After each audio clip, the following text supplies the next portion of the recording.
বাংলার ঐতিহ্যবাহী দারুশিল্প আমাদের সংস্কৃতি ও ইতিহাসের এক গুরুত্বপূর্ণ অংশ। কাঠের খোদাইয়ে ফুটে ওঠে ইতিহাস, ঐতিহ্য ও মানুষের জীবনচিত্র। কিন্তু সেই শিল্পকে ধারণ করে রাখা একজন প্রবীণ দারুশিল্পী আজ অবহেলা আর অযত্নের মধ্যে দিন কাটাচ্ছেন।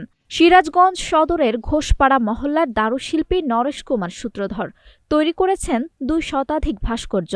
অথচ সংরক্ষণের অভাবে নষ্ট হতে বসেছে তার অমূল্য শিল্পকর্ম।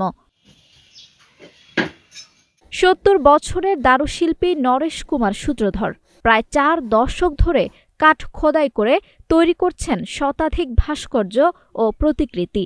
এখানে আছে মহান মুক্তিযুদ্ধের দৃশ্য, বিভিন্ন বিজ্ঞানী ও মনীষীর প্রতিকৃতি, গ্রাম বাংলার সাধারণ মানুষ, পশু পাখি সবই জীবন্ত হয়ে উঠেছে তার কাঠের খোদাইয়ে। আমার এই পুরনো ভাঙা ঘর বাড়ি আমি রক্ষাও করতে পারছি না, এবং মনের খেয়ালি বশতে এই ইতিহাস পাঠ আমি তৈরি করছি, যেটা বাস্তব। আমি কখনো ধারণা করতে পারি নাই যে আমি এই পরিমাণে শিল্প আমি তৈরি করতে পারবো। তবে এই জন্য আমি এখন একটু আশাপতা আছি, যদি এই দেশের সচেতন মানুষ বা সরকারিভাবে যদি আমার এই শিল্পকর্মগুলো যদি একটু সংগ্রহণ করতো, তাহলে এইটুকুই আমার জীবনের চরম সার্থকতা। এছাড়া আর আমার দেশের কাছে কিছুই চাওয়ার নাই।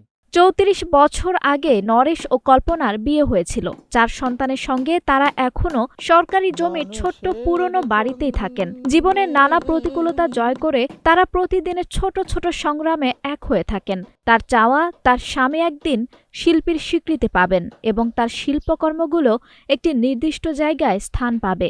এবং সমাজ এবং বিত্তমান মানুষ যদি এর পাশে একটু দাঁড়াইতো এবং এর একটা ব্যবস্থা উপযুক্ত একটা স্থানে, একটা মিউজিয়ামে বা একটা ধর্মশালায় এই জিনিসপত্রগুলো, এই শিল্প কাজগুলো যদি স্থান পেত, তাহলে আমরা আমাদের একটা সার্থকতা লাগতো, আমার স্বামীর একটা সার্থকতা লাগতো। আমার স্বামী এটা, তার শরীরের অবস্থা খুব খারাপ, সে যেন দেখে যেতে পারে যে আমার এই শিল্পকর্মগুলা ভালো একটা জায়গায়, আমার দেশবাসীর ভালো একটা জায়গায় এর স্থান পাইছে বা স্থান দিছে। নরেশের শিল্পকর্ম শুধু কাঠ নয়, এটা আমাদের ইতিহাস, সংস্কৃতি এবং জীবনের গল্প।